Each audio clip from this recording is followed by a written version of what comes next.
Hello, everyone, and welcome to this webinar on the new Youth-Led Creativity Fund, co-designed by Esmée and the Involving Young People Collective.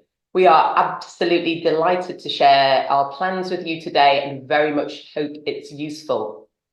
I'm Catherine Hillis. I'm Director of A Fairer Future here at Esmée. I'm here with my colleagues Laura and Luna, and in another box, Sam, a young consultant with our Involving Young People Collective. We also have Francesca from the collective in the background to help with the Q&A, along with colleagues Al and Heather. We were going to be joined by Aaliyah, another of the young consultants who's worked on the design of the fund, but unfortunately, Aaliyah isn't well today, so get well soon, Aaliyah.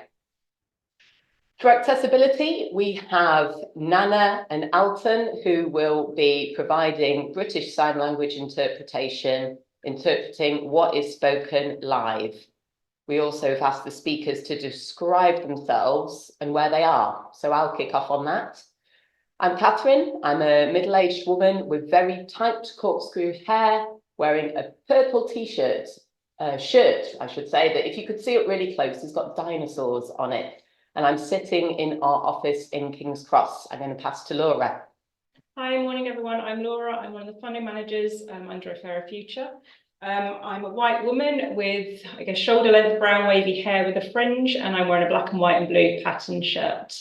I'm sat here in the library in our offices in King's Cross with Luna and Catherine. I'll pass over to Luna for her audio. Hi everyone, I'm Luna. I'm the comms manager at Esmée. I am a Southeast Asian woman. I've got long, straight black hair, a blue jumper on, and you can't really tell, but I've got big earrings with leopard print on them. And I will pass on to Sam. Hello, I'm one of the young consultants. I'm Sam. I'm a white dude with a bit of a beard, and I'm wearing a grey jumper that says Glorious on it and big headphones. Excellent. Thanks very much, Sam, and hope this is glorious in terms of our webinar. So just a few points of housekeeping, a few practicalities before we start. So live captioning is available for this session. So you can click on the closed captions button at the bottom of this window to see them within Zoom. You can post questions at any point using the question and answer facility, which you'll find at the bottom of your screens. And I'd really encourage you to vote for questions submitted by another participant if that's something you'd really like to hear answered. And you can do this by clicking on the thumbs up icon next to the question. As I mentioned before, we have Al, Heather and Francesca typing responses to questions in the Q&A facility. We'll try and answer as many as possible, and we'll prioritise those that have been upvoted. But if there are questions that we miss in the time we've got available today, we'll try and answer them afterwards and pop them up on our website. We'll also be adding anything into our that comes up today into our frequently asked questions on the website, and you may find the answer to your question already there. We're expecting a lot of questions, so please don't worry if you miss anything live. We are recording the webinar and we'll share the transcripts with the additional questions covered on our website in due course. So just in terms of the structure of the session today, I'll do a quick introduction to Esmée and why we're changing the way that we fund under the Youth-Led Creativity outcome. Then I'll hand over to Sam for why youth-led creativity and to talk through a little bit about the co-design process and some features that have changed for this funding programme. Laura's then going to take us through the application process, and then we'll have time for Q&A. And we really want to make the most of this time to answer your questions. So we'll try and not talk too much, leaving time to have as many questions as possible. But as this is a new funding programme and co-designed in a way with the collective that we haven't worked before, we may need to take some questions away because we want to discuss them with the collective and hear their views. If that is the case, we will update any answers on the website as soon as possible.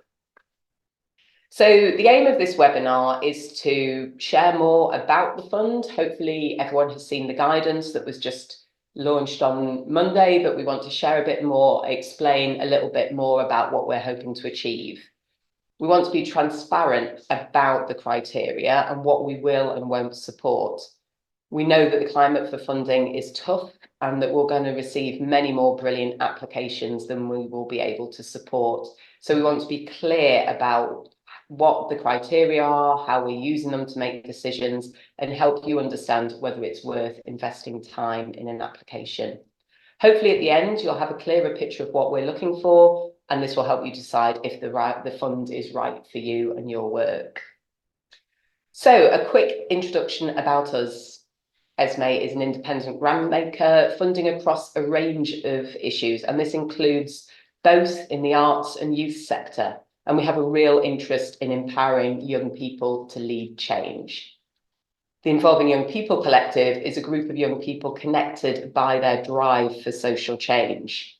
The collective was formed 4 years ago with support from Huddle Youth Development Agency, and since then the collective has worked to advise us at Esmée across all areas of our strategy and funding practice. So why have we co-designed a new fund with the collective? Within Esmée's strategy for a fairer future, we have a priority, arts and creativity, making change, and an outcome that youth-led culture and creativity enhances young people's lives. I think we can see that wording right up there on the slide. And enables them to influence change in their communities or wider society. Yes, there we go, it's on the screen. Youth-led culture and creativity enhances young people's lives and enables them to influence change in their communities or wider society.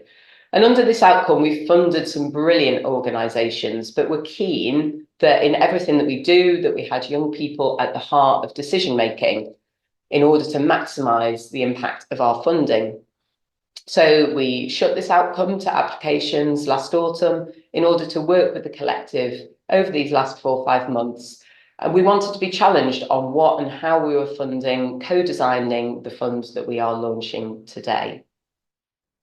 Also, as we're going to be funding a cohort of organisations at the same time, we hope we'll be able to enable learning and networking by bringing grantees together and developing a cohort to better understand how we can support youth-led creativity. So that's enough for me. I'm now going to hand over to Sam from the collective to take us through the next part of the presentation. Sam. Thank you. Yeah, just a little bit about the Involving Young People Collective. I'm going to warn you now, I'm not reading from a script, so you bear with me. We're sort of the Involving Young People Collective and the Young Consultants. We're young people from all over the country. And we work with Esmée, but we're sort of managed and hired by Huddle, which gives us that nice amount of autonomy and separation. And it enables us to collaborate together. And we've worked on things like we've created values on how Esmée works with us and how they work with young people. We've worked on different programs to do with environmental organizations and schemes. And we work on grant applications to make sure young people's voices are centered with what's going to be funded within the future. And we also act as like a sort of a critical friend to Esmée. Like we don't shout at each other, but we have sort of like constructive arguments and we challenge each other. And now I'm going to talk a little bit about what is youth-led creativity and what we see it as. And we know that everyone in the collective has their own definition of this, and there will be some quotes you'll see in a minute from some of my colleagues. But for me, youth-led creativity is about giving young people the power back and centering them back into those conversations and giving them the autonomy to have the power to go into these conversations and make sure that they're not separated and people making decisions on their behalf, so that they are a powerful voice in that, and it gives them the resources and the knowledge from someone like Esmée to really make the most out of the work and the mission that they want to achieve. As you can see from here, 3 of my colleagues and their quotes of what they think youth-led creativity is. And in a minute, if we could go to slide 7. We wanted to talk about how we reimagined youth-led creativity. This is something we wanted to bring a new voice and a new idea to. We want to sort of challenge maybe traditional structures of how this work is done. And what was really important to us is that joy and care of young people was completely centered in the work. I think I myself am a product of our outreach organizations very proudly, and I've done work and schemes and organizations work with them, that some of them have been absolutely brilliant and changed my life, and some of them haven't. Some of them have felt tokenistic. So we really wanted to center that the young people are cared for. If they're going to be doing challenging work, working on things, they really feel supported. And we also, as I said before, we wanted to put the power in young people's hands. And this also, we think Youth-Led Creativity Fund can have the benefit of fostering the next generation of arts leaders and organization leaders that work in this sector, and enable them to skill share, because I think there's brilliant work being done that maybe big funders don't always see, and this is a great opportunity to change that. We also, one of our values with the Involving Young People Collective is nothing about us without us. And again, that's talking about if you want to make decisions on our behalf, we've got to be in the room having those conversations. And then now I'll speak a little bit about how the co-design of this fund and how we work with Esmée and some of the sort of exciting changes that we've made. We have changed the minimum income floor, which I don't think something Esmée may not have done before. And this enables, what I think this could enable is it's going to bring completely new voices into this space, and ideas that might maybe get lost, or organizations that might feel a bit too intimidated to approach a large funder. Esmée is going to be able to build new relationships and see like the incredible work that is being done out there, because the work is being done. It just needs to be showcased. We wanted to change the age range. So traditionally, it's usually sort of 14 to 25. To 25, that's the cutoff. I think we believe that's slightly outdated now due to the cost of living crisis and COVID. So we say that the majority is between 14 and 30. And that's to say, we want to leave it up to the organization's discretion. If you have someone above 30 you think still needs your care and support, that's up to you. We also wanted to make the submission process more inclusive. So we've put in audio submissions. We know that not everyone's best work is done in written form. So we wanted to give everyone the best chance of really showing off their work and their skill set. And then again, we talk about centering youth voice. So we want to make sure this fund is centered in youth voice. So we've made sure that youth decision is completely throughout the grant. So it's going to be scored by young people. Like our collective is involved in every step of this. So when you're showing your work with young people, it's going to be young people reviewing and scoring it. And that was really important to us. And I'll hand back to Catherine. Brilliant. Thanks so much, Sam. And I think a few people online have been having trouble accessing the slides. So Luna's just dropped the link in where you can download them from our website. So apologies if you haven't been able to see them as we've been talking. Brilliant. I shall hand over to Laura now to take us through some more details on the funding programme. Great, thank you. I've got probably the slightly drier part of the presentation, talking about the nuts and bolts and the processes. I'm not going to go into detail of everything that's in the guidance, but kind of talk around some of the processes and I guess who's making decisions where, and obviously we'll take questions afterwards. So we're really excited to be working in this way and launching this fund, but we're also really mindful of the demand for funds and the size of this fund. So I think there's over 200 people on this webinar, over 300 signed up, and essentially we're giving away £1 million this year. So just to, I guess, to kind of put it in perspective of what the demand is and what we can offer. We expect to make kind of 8 to 12 grants. We're really aware, I guess, through our main portfolio and funding arts and creativity and young work for a long time, that multi-year core cost grants is really what is needed by the sector and what people would prefer. So we anticipate that most of the grants will be that format. However, we didn't want to close the door to kind of really specific critical time limited pieces of work. So if there's a really important project that you do want to kind of explore, then we are open to project and core costs. We have imposed a limit of 120k over 3 years, just to kind of give a sense of the scale and size of the grants we're looking to make, and to ensure that we can make a kind of good number and have a range of work within the cohorts. As Catherine said earlier, we're going to be co-designing with the funded organisations a learning programme to sit alongside this. And that will hopefully meet the needs of the specific cohort, and that might be organisational development, it might be convening, it might be ways to share good practice, collective action. There'll be a facilitator, and all the organisations in the cohort will be kind of compensated for their time and contributions to that. We've taken this approach in our leaving care strand, which has been running for kind of 5 to 6 years now, And we've got kind of lots of learning to share from that. We've seen the benefits of working in that really kind of focused way and building the additional capacity as a cohort of organisations working together across similar issues and areas. I think if we move on to what we won't fund. So this is our list of exclusions, which is in the guidance. I'm not going to read through this, and don't worry, you don't need to read through this now. It's all in the guidance pack. I think the few things that I will draw attention to is, as Sam said, we have kind of removed from our usual guidance. We kind of say there's a 100k minimum income. And we have removed that. The young consultants are really keen for us to do that because of who that's excluding, and it being a barrier to entry. So we are trialling this.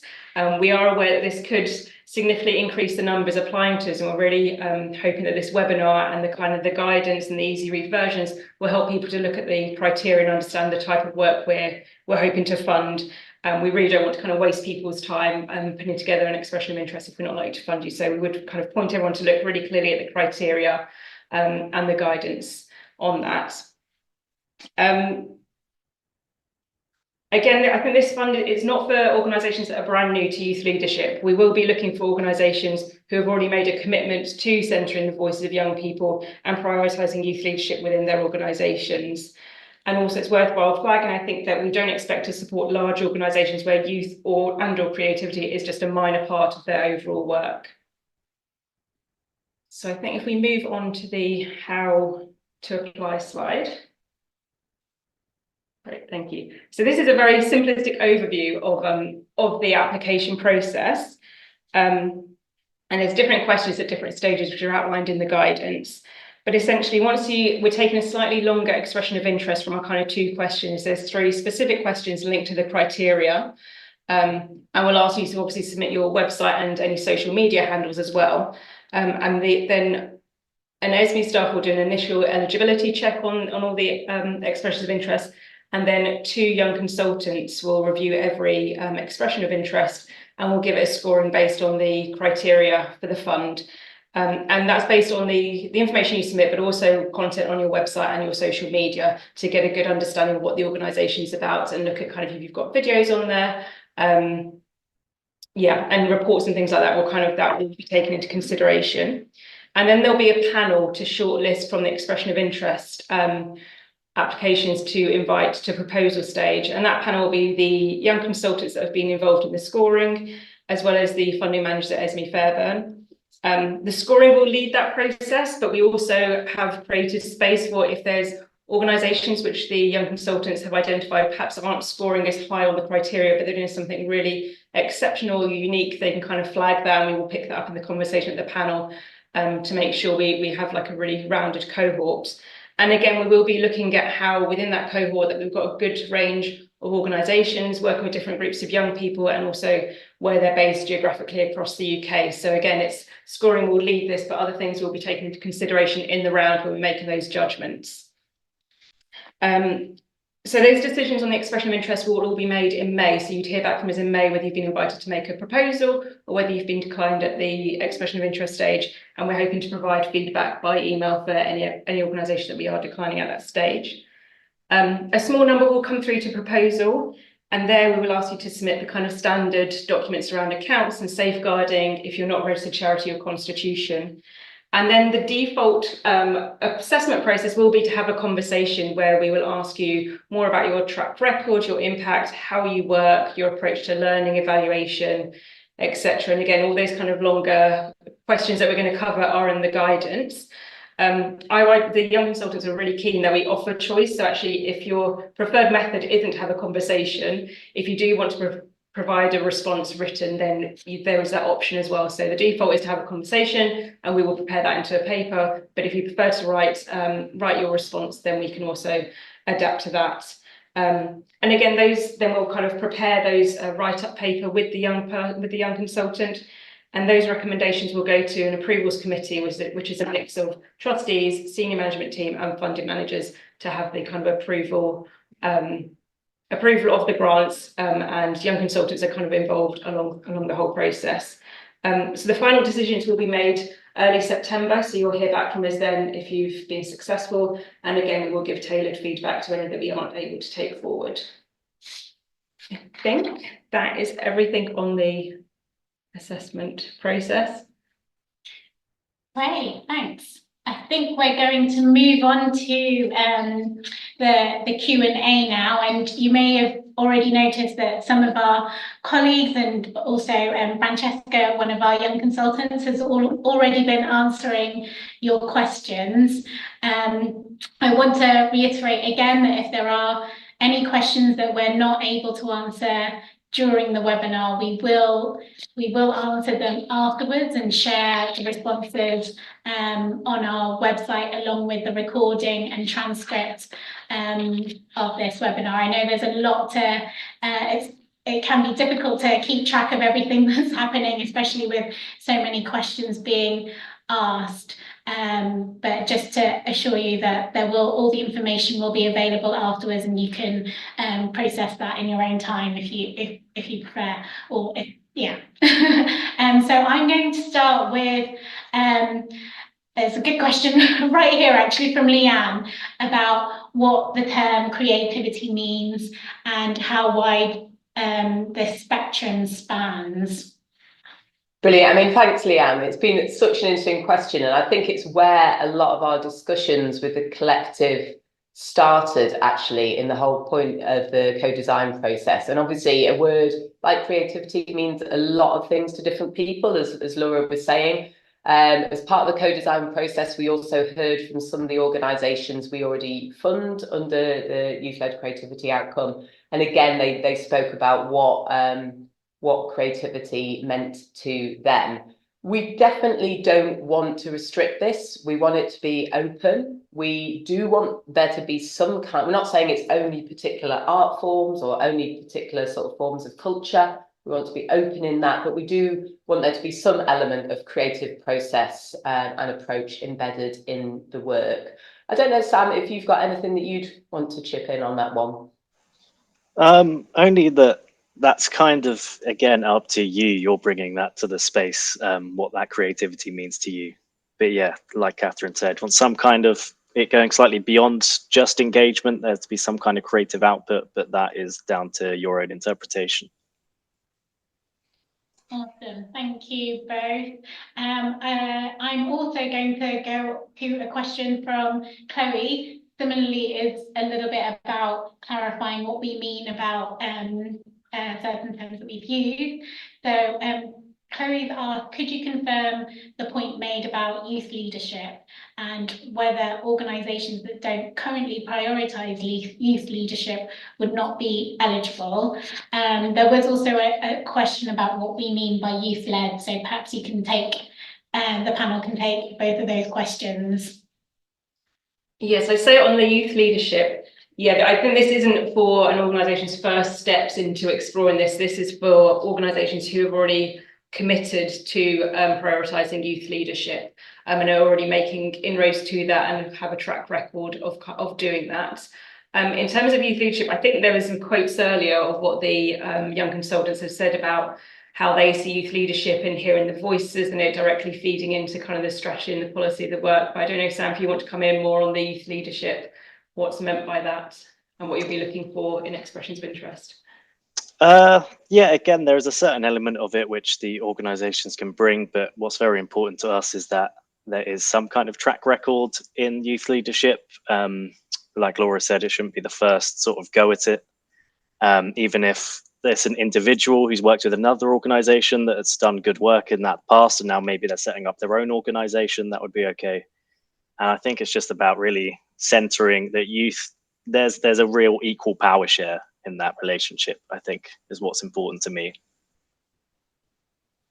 Brilliant, thanks, Sam. Just to jump in on that one as well, I think there is a link in the guidance to the Involving Young People Collective's values. These are values that have been developed by the collective after doing a lot of research into other documents talking about youth leadership, youth engagement, youth participation. And that set of values has really driven our work at Esmée and with the collective to think about what does good youth engagement mean. So definitely worth having a look at that. But as Sam said, we did debate in the co-design process whether we wanted to put particular parameters around this. Some funders have done that and said, you know, you must have a youth board, or you must have this number of young people involved in your leadership, etc. I guess we recognise there are a lot of different sorts of organisations. Youth leadership can mean different things to different groups of young people. So we wanted to leave it open. But that principle, as Sam said, about sharing power and about the values of how you're working with young people is definitely really important. So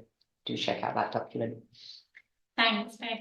I'm going to move on to a question that was submitted in advance. This is a question from George. So they are a organisation working in a rurally located organisation. So they work with a wide range of people, including people underrepresented in arts and culture, which we've listed in the guidance that this fund is aiming to prioritise support for. So their question is, they're saying there simply aren't the numbers for us to focus specifically, for example, on neurodivergent young people, as there might be in a city. Instead, responding to our local geography, we run inclusive programs that have members from a wide diversity of backgrounds, but without focusing specifically on any one of those backgrounds or situations. So my question is, would we still be eligible to apply without a specialism in a certain group? Yes, so I think, yeah, we're conscious and aware of the barriers the young people face in rural areas. And I think if your work is reaching a broad range of young people that share some of the specific characteristics that we've listed, that's fantastic. And so it would be eligible. I think what we really care about, rather than it being specific, targeted for specific groups, that your overall work and reach is inclusive. So that's, I think, what we'd be looking for in the expression of interest. Thank you. Okay, I'll go back to the questions in the Q&A. I know that there were a couple of questions around the process. So there's one around whether there will only be like one funding round this year, and also a question here about whether we said that we're going to be making decisions in September. So could projects start from September, or does it need to be October? So those are, if you could take both of those questions together. Yes, so there is, for this year, 2024, there is only going to be one funding round, and that's the full 1 million will be designated in that round. Future years is to be confirmed. This is a pilot that we're testing this approach, how this works, along with all the different kind of mechanisms and things that Sam's already spoken about. So we are piloting this. There is no kind of further commitment immediately beyond this. This is still part of our strategy, but how we fund in this way is still, I guess, looking at this pilot and how that develops. And the second part was, I think, yes, so if the grants will be decided on in September, and I guess when we release payments, it's for work in the future, so we can't fund retrospectively. So I guess if we're funding a specific piece of work, that would need to start after you've received your first payment. However, if it's kind of core costs, then I guess there's a little bit more flexibility in terms of that. So if it is just starting in September and then payment goes through in October, that's okay. But ultimately, we don't fund for retrospective work. Cool, thank you. Sorry, I'm just, there's a lot of questions. I'm just looking through to see what would be a good question to answer. Okay, I'm just going to pick one. So I'm going for Zella's question. Our creative media project is one of a number of programs of work with young people. Would this affect our eligibility?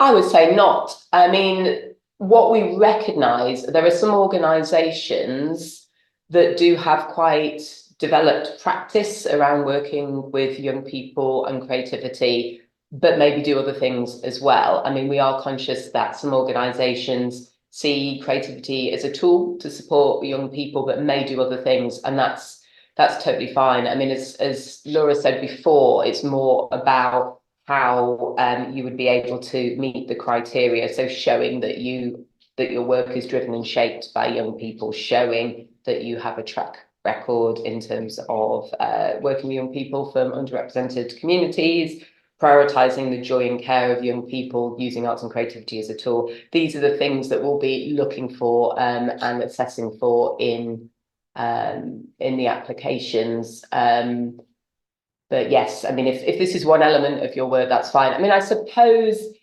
I think if you were a larger organisation and this was just kind of, you know, one very small programme, perhaps that's less likely. I mean, we really want to see this work kind of, yeah, an organisation's commitment to it. But certainly if you do other things, that's fine. I'm not sure I've answered that particularly well. Sam or Laura, do you want to jump in on anything? I think I agree with Okay, brilliant. I hope that made sense. Thank you. Okay, so I'm going to move on to another question that's related to eligibility. Will the organisation's experience of handling large grants be an eligibility criteria or taken into account in scoring applications? Yeah, it's an interesting one. I mean, I guess as Sam said, we are hoping to reach organisations that we haven't necessarily funded before. And part of removing the minimum criteria was, I suppose, to recognise there could be some smaller organisations. Obviously, there is a certain amount of understanding in terms of whether the request kind of reflects the size of your organisation. If you were set up very recently and you came in for a very large grant, there would be a lot of questions, I guess, about your organisational capacity to handle that. If we thought the work was amazing, it may be that we are able to structure some support, as Laura said before, in the learning programme around that. So, I mean, it will definitely be something we take into consideration, but I wouldn't say to not to, if you've never had a grant before, not to come in for this programme. But Sam, I guess when you're looking through EOIs, I don't know if you want to talk about anything else that will jump out for you in terms of a newer organisation. No, I think if you're a new organisation, like that's not going to affect how I perceive your work at all. I would be looking at whether any individuals in that organisation, what's their track record like, what have they done before. But again, it kind of comes down to if you have a brilliant idea, then it's a brilliant idea. We're going to discuss it. Brilliant, thank you. I'm going to move on to another question that was sent in advance. This is from Benjamin. His first question was, do we accept applications from not-for-profit organisations limited by guarantee? But then he also goes on to say that they are a youth-led organisation which uses digital activities to highlight and raise awareness of youth issues and get involved in the identification of solutions. So they would love to hear more about the work that we're doing, not just in youth-led creativity through this programme, but perhaps explore ways in which they might be able to work together with us. So I don't know if you would like to just expand on other work that we're doing. Yeah, perhaps I'll just kick off by perhaps putting it in the context of other work that Esmée's doing. So certainly, as well as this youth-led creativity fund, Esmée's really interested in youth-led change. We have an outcome around that you may have seen under our Children, Young People's Rights priority. We've worked in partnership with the Paul Hamlin Foundation on the Act for Change Fund. And if you look at our website, there's a lot of resources from that programme, a lot of the learning around youth-led change, activism, campaigning, youth organising, including a really interesting report that Chris Jarrett, the CEO of We Belong, did for us on the future of youth-led change in the UK.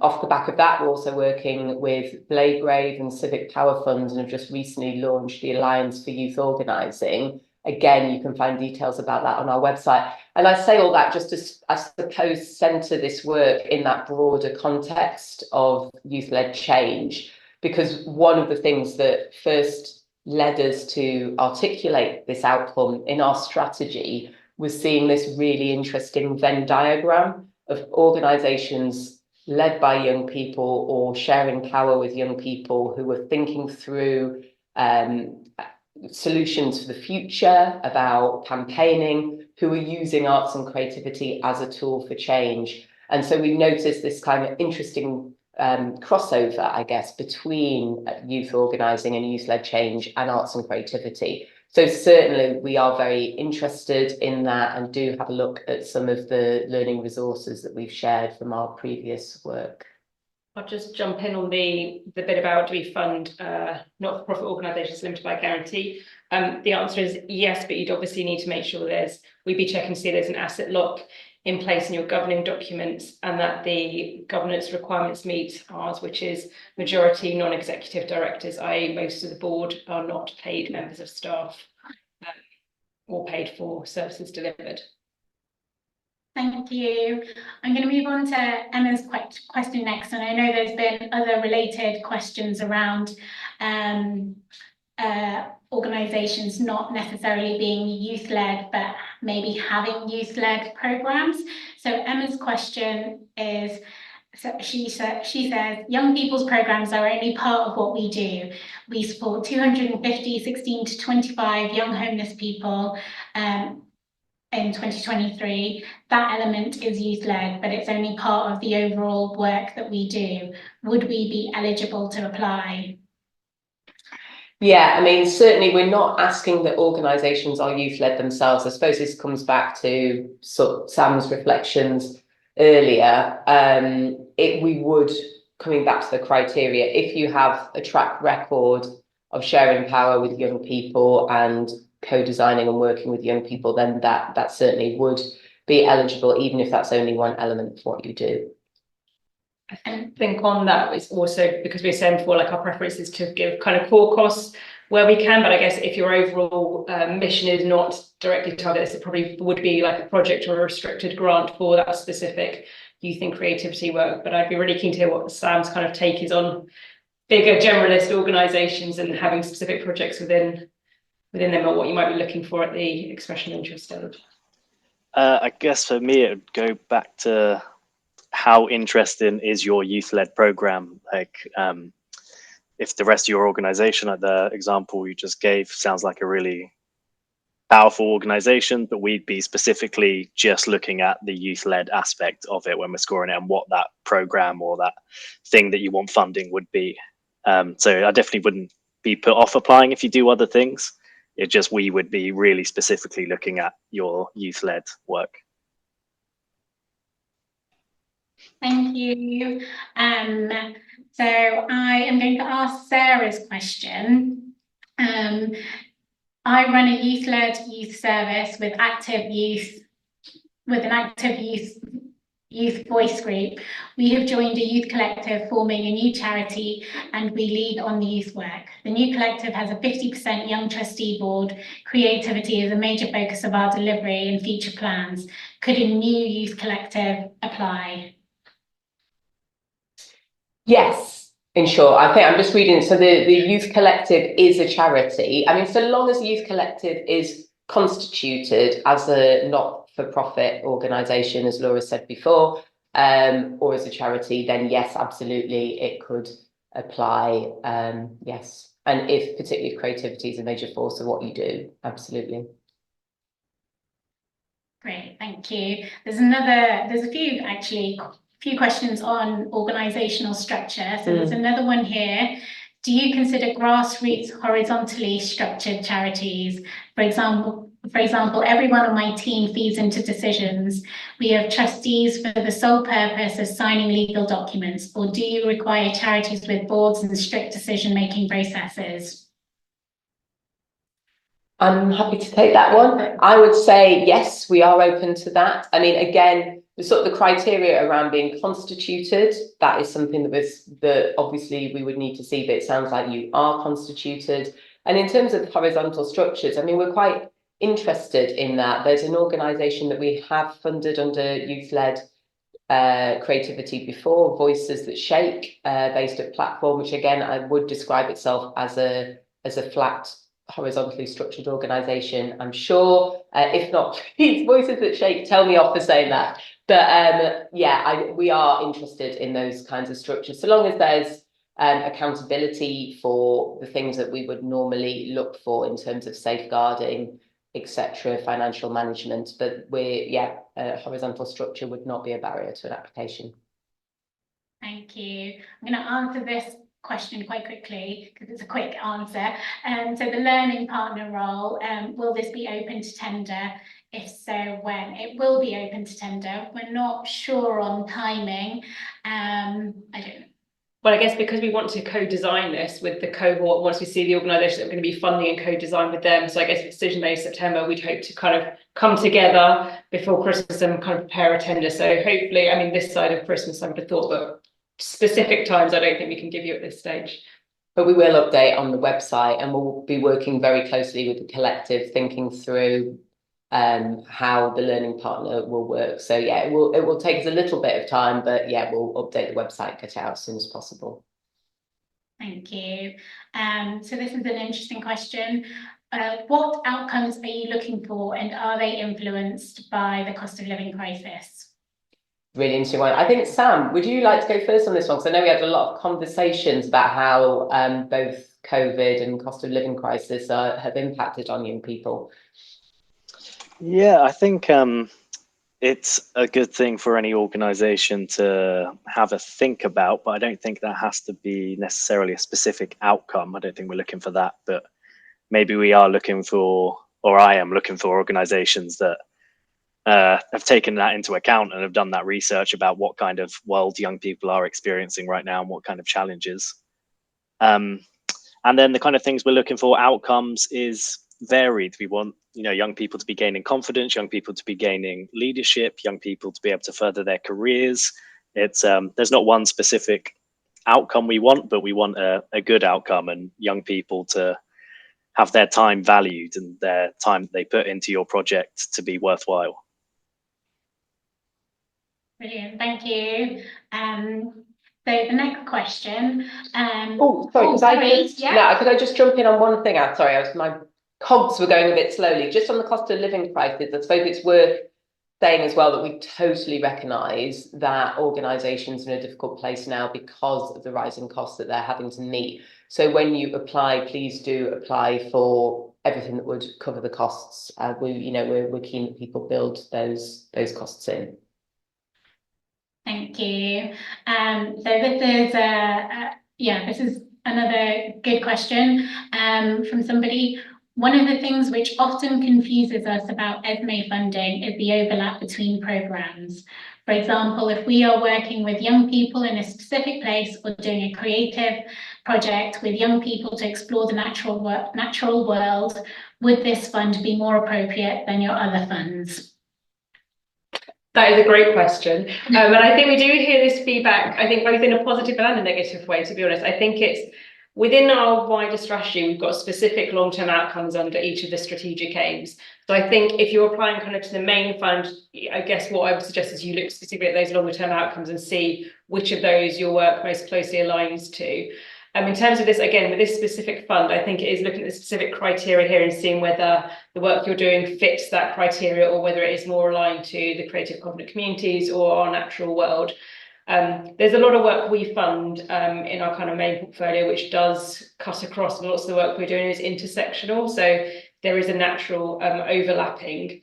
Through our main process, if you apply through one and we can see it's a really strong fit or might be better assessed under another, we would kind of look at it in that light as well. So it wouldn't necessarily be an immediate no if you put it in something and we thought it was a stronger fit to something else. So we'd be looking at that as we kind of read through the expression of interest. Do you have more to add? No, I think that's perfect. Great, thank you.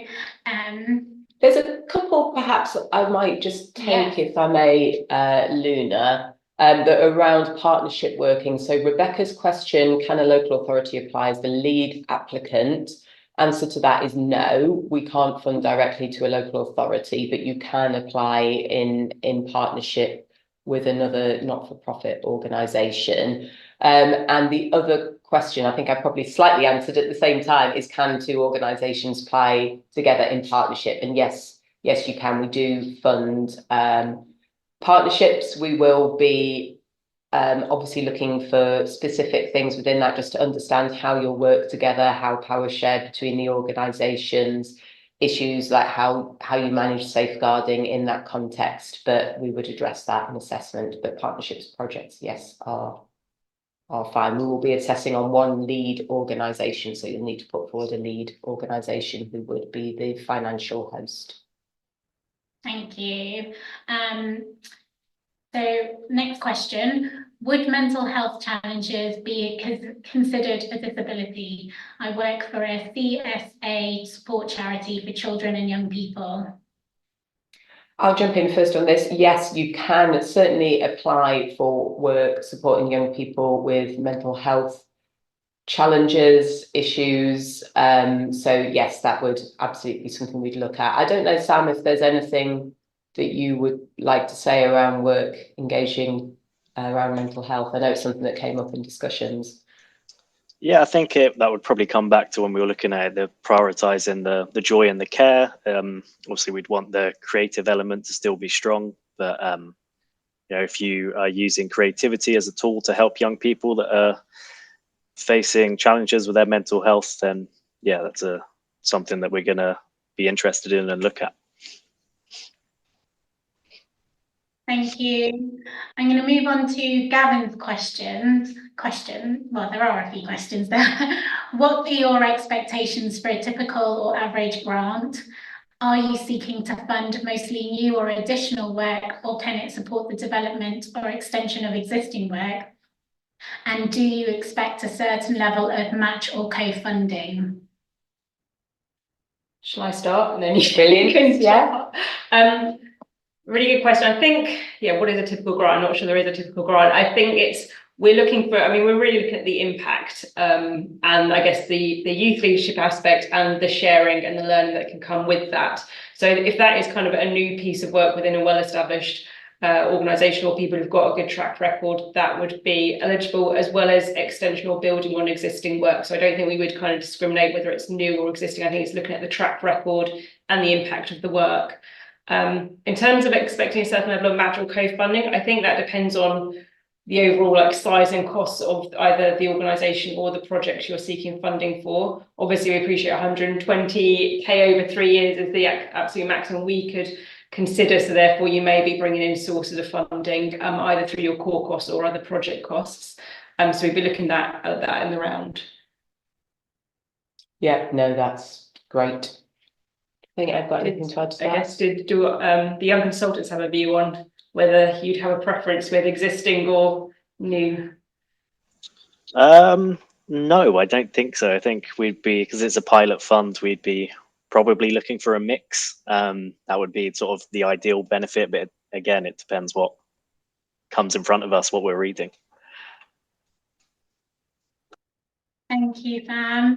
So next question. We're an arts organisation with a good track record of youth leadership, but it is not the primary output of the organisation. However, with the funding, we will increase the projects or prominence of youth leadership within the arts. Would this be competitive? It's interesting. I'll chip off and then pass to Sam, because this was something that we did discuss quite a bit when we were developing the fund. I mean, I guess we recognise that their organisations will be at different places along their journey. It could well be their organisations that are set up with young people that are absolutely all about youth-led work. There could be other organisations where perhaps they've done youth-led work, they've engaged young people, they're sharing power, but they're perhaps, you know, want to push their practice a bit further. And again, this is why we haven't put an exact definition in, because we are interested in both approaches. I think we want there to be some solid track record, but if this is about pushing your practice further, then we would be open to that. Sam, have I represented that discussion correctly? Please feel free to disagree. Very well. Very well. Yeah, I think again, it would come, just going off what Catherine said, it would simply come down to what that youth-led work looks like, how interesting, how worth your young people's time it is, what it's bringing that's either new or exciting or beneficial to the space. Great, thank you. I'm going to answer the question here about would it be possible to allocate money for access needs. I'm not sure if that is as part of the program or if that is in supporting you to apply. If it's supporting you to apply to our program, we do have accessibility related support. So if there's any part of the application process that is a barrier to you applying, you can get in touch with us, and we can make alternative arrangements, and that includes also providing an access payment of up to £500 to contribute to support to help you with that. If it is a question about funding as part of, like, you know, support for as part of the program, is that something that you?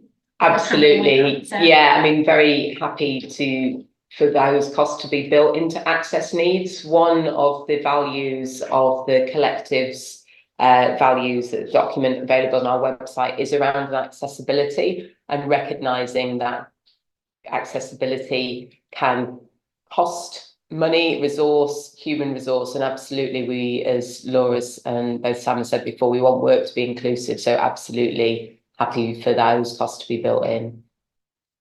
Thank you. There's a question here from Kale. Can we include incentives to the young people on our project or pay them? Yes, I guess I think we'd be expecting that, and I think that is within the longer questions at proposal. We look at how do you compensate young people. Again, Sam, do you want to come in on this?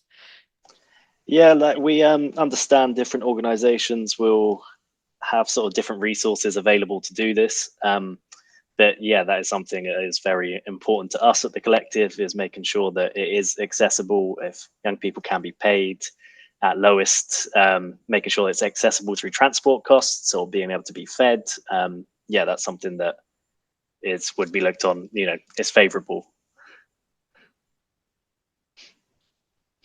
Absolutely. Thanks, Sam. I'm going to ask Sally's question. So they're midway through a grant with another funder and have an application also with another funder. Their young people program is 5 years old, and there is much more. They want much more young people who want to do the program, hence their determination to secure further resource. But do funders discuss who they fund before decision making? Would our multiple approaches to multiple funders cause concern? Even if we can make the projects discrete, the youth-led voice development aspects would be mirrored across the bids, for example. I hope I've made sense of that question.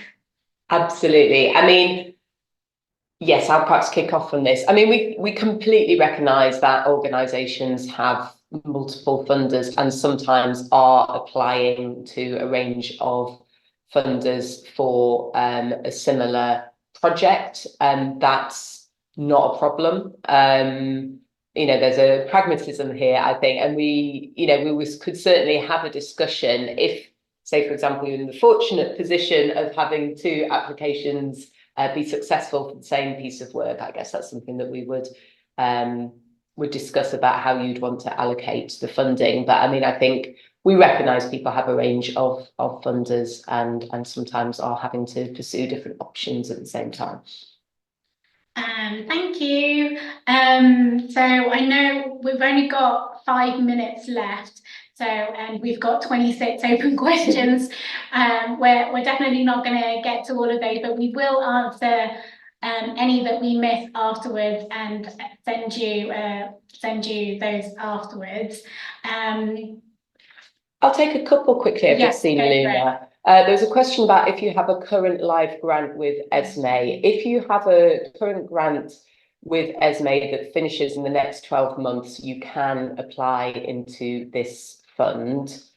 In terms of, I think somebody else asked, would this stop you from applying again to Esmée? I mean, in general, organisations don't have 2 grants at the same time with Esmée. So I guess if you were successful for a a grant through the Youth-Led Creativity Funding Programme, then you probably wouldn't be able to apply during that time for another grant at Esmée. That's fair to say.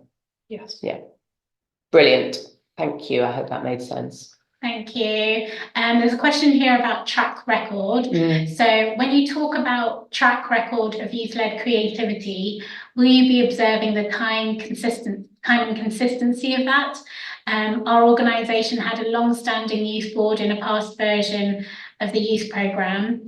The youth programme had a hiatus to allow for research and development and building a new youth strategy that involved youth consultancy and youth voice.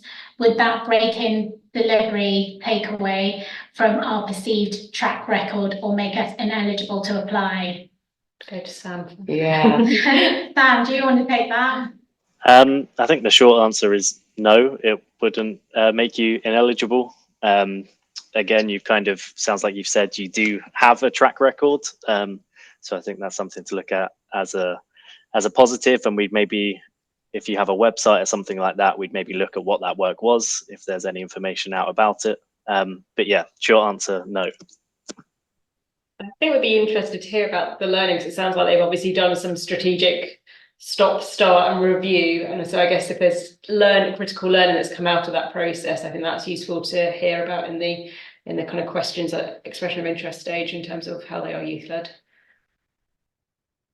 Cool, thank you. I don't know if there are questions that you've seen also that you would like to take. That includes you, Sam. Just conscious that we've only got like a couple of minutes and possibly maybe one more question to that we can answer. There was one about we're a large housing association. Again, I think all this comes down to your access, your reach, your inclusivity, and the impact of your kind of youth-led creative work, and the quality of that is what we'd be considering.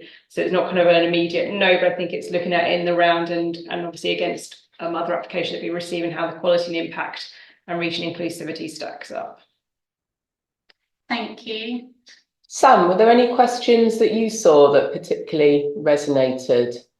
Yeah, there's one from Gavin asking about, does the youth leadership need to be formalized, or can it be more co-designed? Does it have to be a youth board? And I guess the answer is no. This is maybe an answer to many of the questions asked, but it's really about you as an organization and members in the organization being very honest with yourselves about whether your work is centering young people and how it does that over the co-design. That can be a bit of a buzzword, so we'd be looking for real specificity in what your interpretation of co-designing is. Brilliant, thank you. Maybe one more question. This is from Leanne. Would the fund help to cover funding a young person through a qualification as part of a youth leadership apprentice and a view to take this into leading a sustainable project? I mean, we definitely wouldn't exclude that. I mean, I would encourage you once again to look back at the criteria around track record of engaging young people from underrepresented communities and prioritising the joy and care of young people and arts and creativity as a tool. So I would encourage you to look back at those, because that's what that's what the collective will be scoring applications against, and just to check in on that. But as a general principle, yes, there would be no problem with supporting young persons' qualifications through that. Thank you. And we do just have 1 minute left, so we're going to start wrapping up. In the presentation slide, the last slide has some links to further support and resources, including a link to the accessibility related support. There's links to other useful funding sources, which has direct funding directories, and there is a link also for other types of resources like fundraising, legal, communications, and strategy, just in case that's helpful. Again, we will answer all the other questions that have been put to us, and I will send you an email with the recording, the transcript, and additional questions answered. There is also in the presentation, in the last slide, there is an email address that you can submit your questions to if there are other questions, if you need clarification on anything, or there's a question that you didn't manage to ask. Yeah. Brilliant. So time to wrap up, but first of all, just huge thanks to Sam for joining us today and for all of his insight into the co-design process. Huge thanks to Nana and Alton, to Laura, to Luna, and to Alison, Heather and Francesca behind the scenes. And most of all, huge thanks to you for coming along, for your interest in this new funding programme, for your questions that will be great for us to reflect on and think about as we get those answers back out to you. And yeah, thanks for your interest and thanks for coming along. See you now. Bye-bye. Thanks, everyone. Bye.